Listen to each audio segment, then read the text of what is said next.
Assalamualaikum warahmatullahi wabarakatuh. Perkenalkan, nama saya Munira Madani. Saya dari Program Studi Pendidikan Guru Sekolah Dasar. Di sini saya akan mengemukakan tentang isu sosial yang sedang beredar di masyarakat. Nah, salah satunya itu tentang penggusuran rumah atau ruko yang berdiri di pinggiran bantaran sungai, khususnya di daerah Bekasi.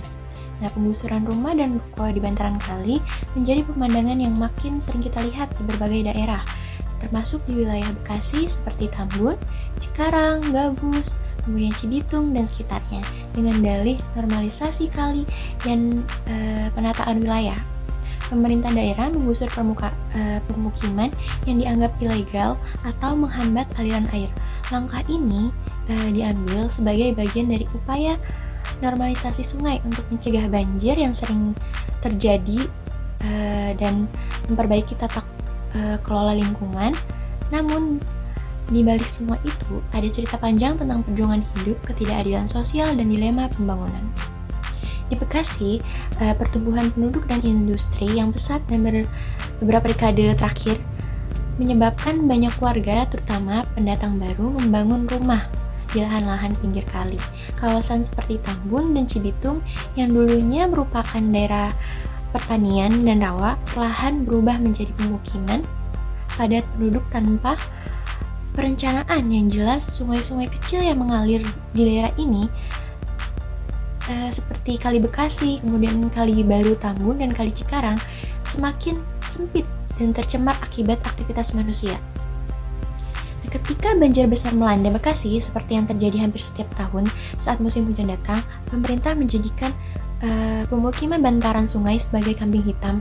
Program normalisasi pun dijalankan. Bangunan yang dianggap menghalangi aliran air dibongkar, rumah warga dihancurkan, dan ruko-ruko kecil yang dibangun di atas tanah negara dirobohkan. Tidak sedikit warga yang harus kehilangan tempat tinggal dan mata pencahariannya hilang dalam sekejap. Studi oleh Bambang berujar bahwa idealnya Kali Bekasi memiliki lebar sekitaran 40-60 meter. Saat ini, lebar Kali Bekasi rata-rata hanya 40 meter, sehingga membutuhkan perlebaran sekitar 10 meter. Artinya, perlu membuat garis bantaran yang baru, dan itu akan menggusur banyak pemukiman warga di bantaran Kali Bekasi. Namun, proses penggusuran di daerah-daerah seperti Tambun Selatan, Gabus, hingga Cikarang seringkali tidak berjalan mulus.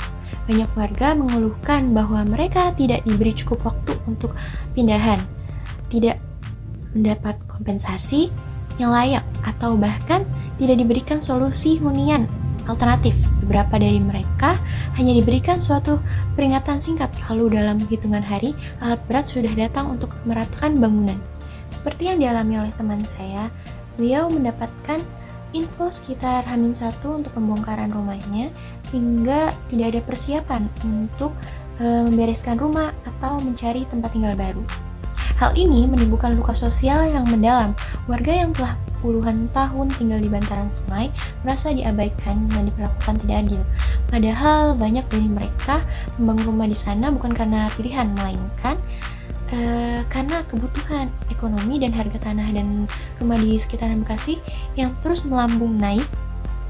Dampak sosial dari penggusuran ini tidak main-main.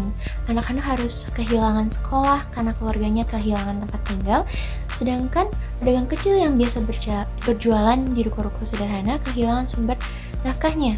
Hubungan sosial yang selama bertahun-tahun terbangun di komunitas kecil bantaran sungai tercerai-berai begitu saja. Memang dari sudut pandang tata kota, langkah normalisasi sungai perlu dilakukan untuk mencegah banjir dan menciptakan lingkungan yang lebih sehat. Tapi harus diakui, penanganan penggusuran di Bekasi belum sepenuhnya mengedepankan prinsip keadilan sosial. Seharusnya relokasi warga dilakukan dengan pendekatan yang lebih manusiawi, memberikan hunian pengganti yang layak, memberikan waktu yang lebih untuk mempersiapkan perpindahan, serta memastikan keberlanjutan ekonomi keluarga yang terdampak. Menurut Abdullah, penggusuran yang dilakukan tanpa partisipasi aktif warga dan tanpa penyediaan solusi alternatif yang layak dapat menimbulkan ketidakadilan sosial dan memperparah kemiskinan. Di beberapa daerah ada model program relokasi yang cukup berhasil, di mana warga yang digusur diberi tempat tinggal baru di rumah susun atau perumahan DP 0 dengan akses transportasi dan fasilitas umum yang baik. Program semacam ini seharusnya menjadi acuan, bukan sekedar penggusuran tanpa solusi. Penggusuran demi memperbaiki lingkungan memang perlu dilakukan, tetapi harus diimbangi dengan perlindungan hak-hak warga. Tanpa itu, penggusuran hanya akan melahirkan ketidakadilan baru dan memperdalam jurang sosial di kota-kota Indonesia. Bekasi hari ini adalah cerminan tantangan kota-kota besar di Indonesia. Jika penggusuran dilakukan tanpa mempertimbangkan aspek sosial, maka luka yang ditimbulkan akan lebih dalam daripada sekedar hilangnya sebuah rumah.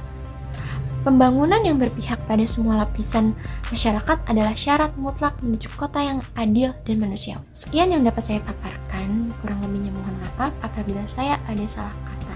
Saya akhiri, wassalamualaikum warahmatullahi wabarakatuh.